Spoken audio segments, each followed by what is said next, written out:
Welcome to Aud PCs. Today we're doing a sort of just a scrapyard type build, getting just a bit of random parts that I got laying around and seeing what we can make out of it. Starting off, we've got a Ryzen 5 3600. CPU was provided to me by a customer. I think you can get them for around, let's say, 30 bucks. A GTX 960, getting old, but works. I think I paid like $25 for an ET 700 watt 80 plus gold power supply from Silverstone. This motherboard is a MSI B550M Pro-VDH Wi-Fi. This actually just stopped working for about 2 years and was dead. I kept trying to test it and figure out ways to make it come alive, and it started working again.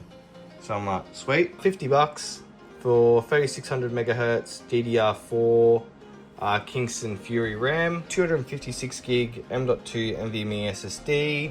This was actually pulled out of a broken laptop, so I'm gonna count that one as pretty much free. 240mm AIO from Deepcool, the Castle 240EX. Probably wouldn't recommend for this sort of CPU, but it was provided for free. One of the few things that I actually did spend money on was this Okinos, I don't know how you say that, Mirage 4 MATX ARGB white PC case. Already comes with 2 fans on the bottom and 1 rear fan, and just work well with the 240mm AIO. $150 is what it's personally cost me for everything. Realistically, you should be able to find similar parts for quite cheap if you hunt around a lot. But yeah, let's go get into the build. Let's start with the CPU. Ryzen 3600. Now when installing your CPU into your motherboard, you got your triangle in the corner on the CPU, and then you also have the triangle on the corner or indicator on your motherboard. Let's lift the latch, put in our CPU, the triangle matching our indicator should just drop in, put down our retention arm, wham, and there you go. Now for your RAM, if you're running 2 sticks of RAM, usually it's going to give you an indication right next to the RAM slot about what DIMM. Usually you want it to be A2 and B2. So this is A1 and A2. This is B1 and B2. Typically you want these 2 slots to be used when you're using 2 sticks of RAM. So we'll unclip the top and bottom.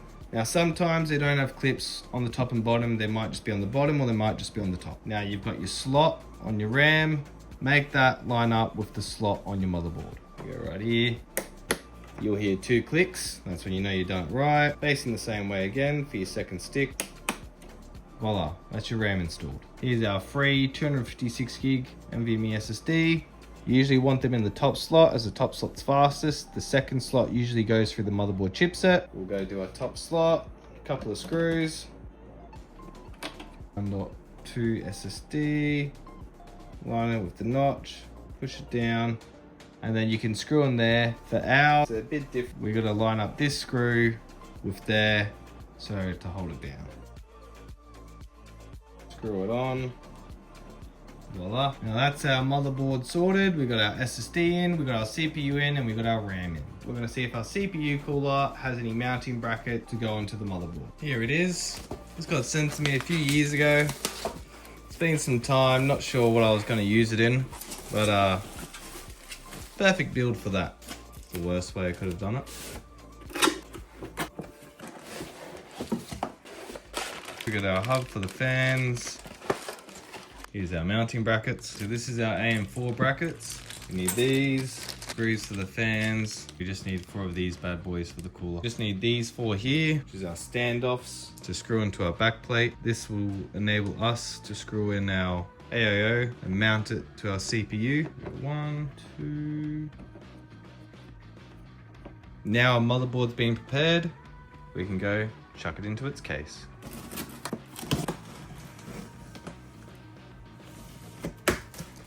Little tip, when you have a PC case, before you pull it out, put your finger in here and pop this little flap out. Do it on both sides. Make sure they have the flaps out the way. Never want to have the flaps in the way. Little tip, put it upside down, take off the bottom. Now you can get the plastic out the way. Now you can flip it, take off the top, Voila, there's your PC case. Now we're just gonna disassemble the case, make it easier. It's our second panel. This is our third panel. Got a top screw up here, bottom screw. Slide you off. First thing I like to do is just clean up all these cables and then we can move forward. Get out all the packaging and stuff. Nice, have some bit of instructions on it. Got our included accessory box. That's nice to let you know what's pre-installed, what needs to be added for MATX.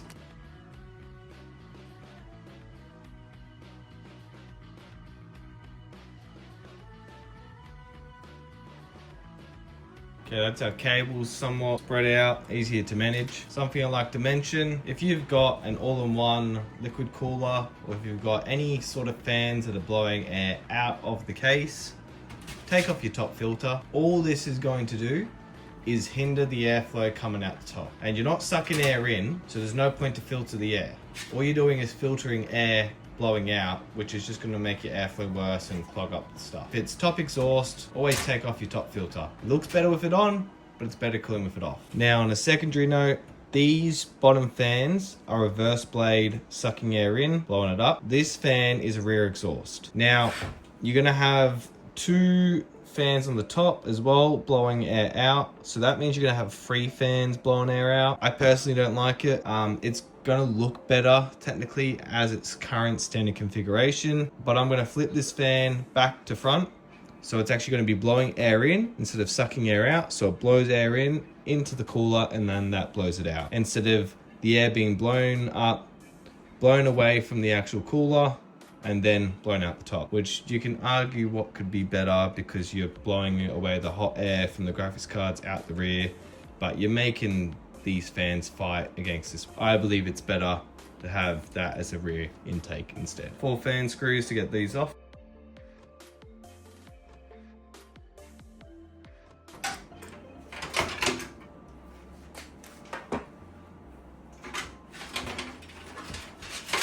There's our fan. So this is how it will look inside the case, which I understand is ugly, but cooling should be better. And I understand that the cooler shouldn't matter because of the CPU type, but I'd still prefer to do this anyways because I'm stubborn. Or I can have no fan in the rear and just have the bottom 2 and the top 2. Most cases should include this bit, but it's just to go over the motherboard standoff so you can screw them in. I always recommend to test how tight these original ones are screwed in before you screw in the other standoffs, because you can go to screw in your motherboard screw, but what ends up happening is if, let's say this is loose and you put in the motherboard screw tight, then when you go to remove it, it will actually take this whole bit beneath the motherboard out with it, which can just cause all sorts of problems. So just make sure these are tight. This is your motherboard standoff. This is the bit to screw it in. That just goes onto there. You use your Phillips head to screw it. That goes into the back of the case there. Now you don't want to go too tight, you just want to go tight enough to where you say, that's tight enough. Nice that it was only 2 of these. Now we're just going to go check the tightness of all of them.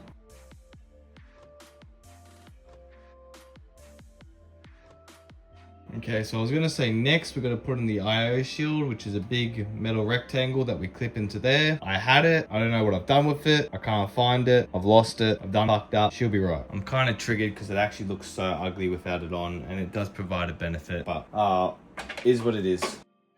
Okay, so that's what it's supposed to look like, but there's supposed to be a metal surround going around the ports. Next is our motherboard screws. We've got 8 of these to install.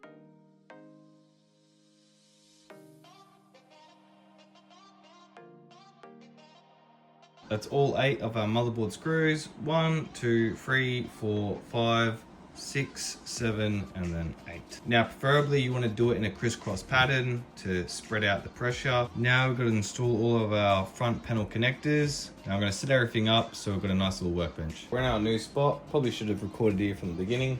But anyways, we're going to do a little time lapse of the build and go from there.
Okay, hope you guys enjoyed the time lapse.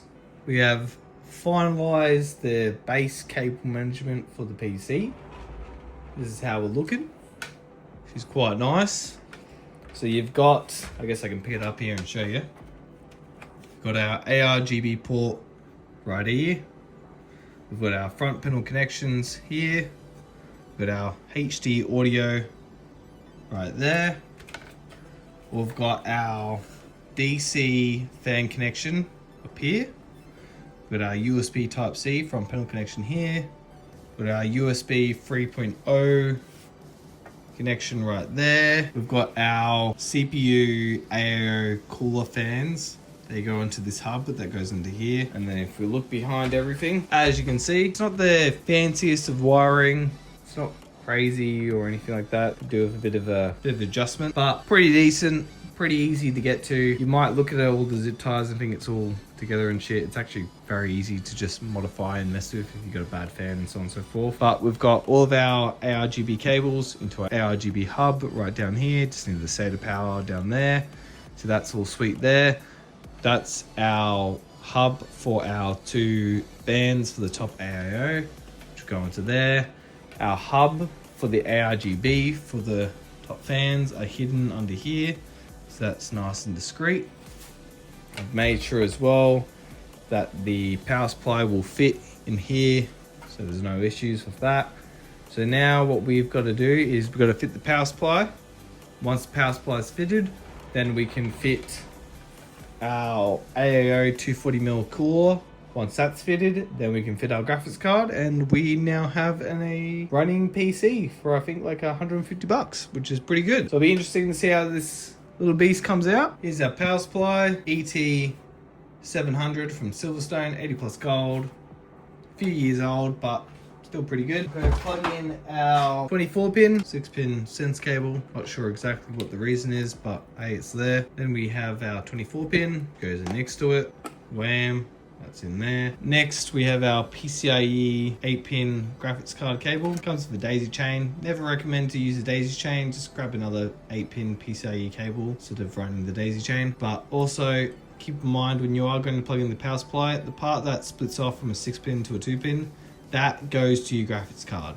Never put that into the power supply. The part that goes into your power supply will typically have a PCIe different center clip, and it will be fused as one. So that says here PCIe/CPU. You can plug it into any of those. Plug it just into this one right here.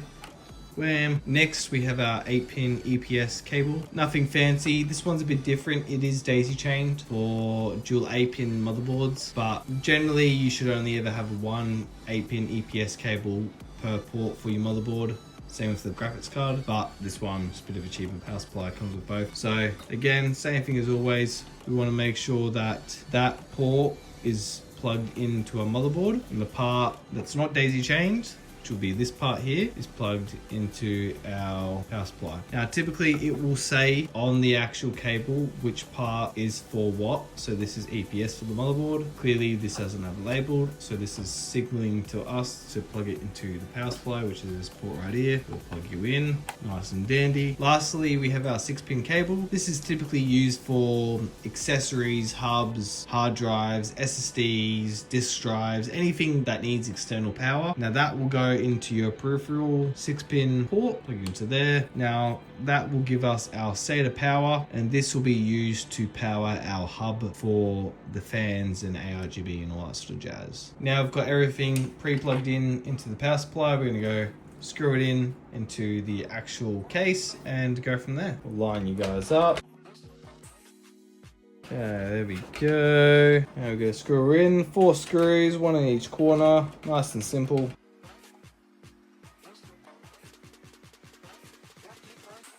There you got all 4 in. Now you can start tightening them up.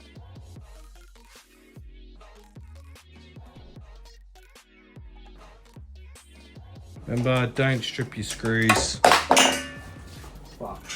Voila, there's our power supply installed. First select to install is the 24 pin into the motherboard. Now to tighten her up to make it a bit nice and clean, we just want to give it a bit of a loop, fold it down, just a nice little zip tie. Reduces the mess.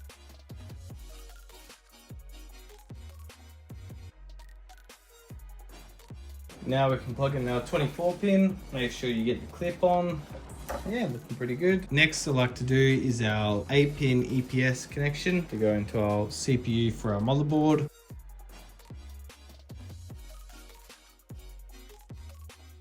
Now it's best to get your power supply cables plugged in first before you put on your all-in-one liquid cooler, because that's going to block access to this cable here. So it's easier to get it in plugged in now, and then you can not have to worry about it in the future. Now I've just done a couple of loops here just to get the CPU cable out the way. We'll zip tie you, and this just will make it a bit cleaner and easier to manage in the future. One little tip as well, when you're zip tying your cables, try and have the flat part of the head against the actual cable. That way you get that nice smooth wraparound finish. We're going to hide our SATA cables just where our CPU power supply cable is, and then pretty much zip tie them together so it kind of looks like one uniform cable. Now we're going to plug in our SATA cable for our ARGB. Go into that little bit there, and then she should just be lining up quite nicely right into here. Slot you in, and then perfect. Here's our all-in-one liquid cooler. We do have a cable for the pump, which we want to plug into the pump port. Doesn't technically matter as long as you run it at 100%, should be good. And then this is our ARGB port, which will plug into the hub, but that is behind the PC back there. I'm just going to go screw in our radiator screws that will go through here into the radiator. And then we'll have our mini radiator screws, which will screw this radiator onto the actual case at the top. Go back onto the time lapse, let's get this all wired up, and we'll see what it looks like.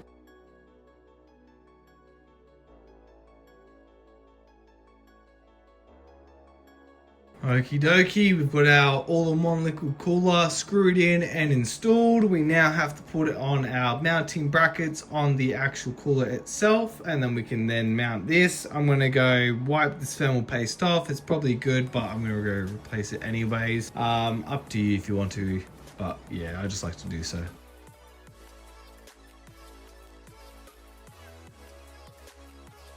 For most coolers, you're probably going to have to install the mount that correlates with your motherboard's platform. So for this one, we need to install the AM4 mount for our AM4 motherboard.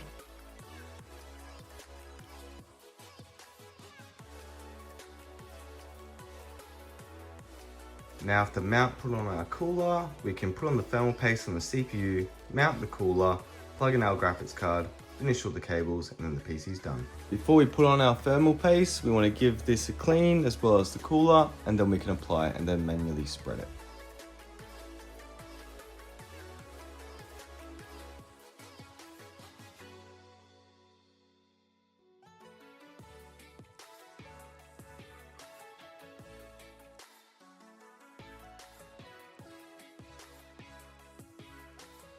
Now if all 4 screws on, we can then evenly tighten them in a cross pattern.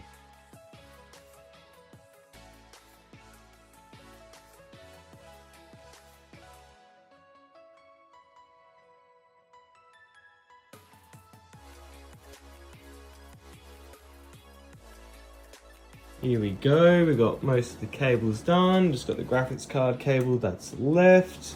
Gotta unscrew these 3 screws here, and yeah, that's all the cable management. She's looking good. She is almost ready.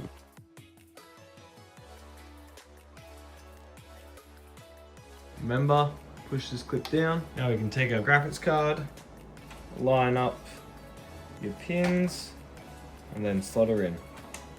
And you should hear a click, which is that thing back there. Now a little tip to keep this graphics card looking flat is to hold it up on one side like that, and then screw her in. Now as you can see, she's pretty flat. Now we're gonna go clean this up and plug in this graphics card.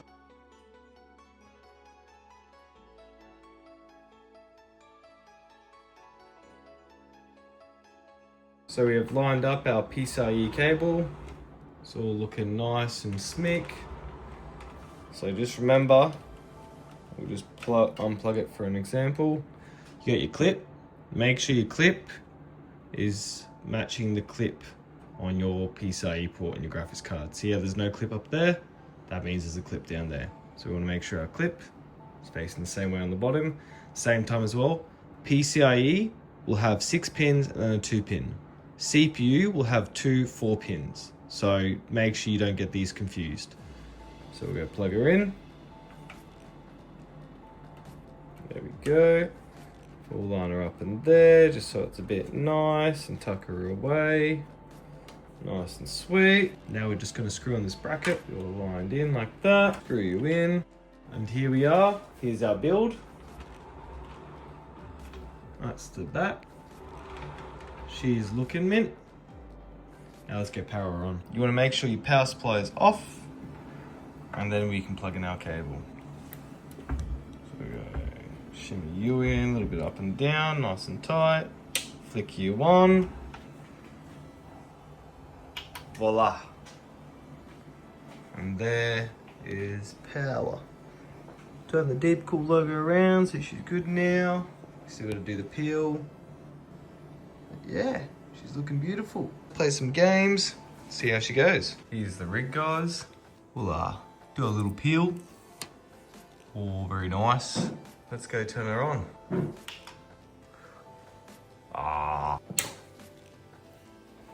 Okay, now we can go turn her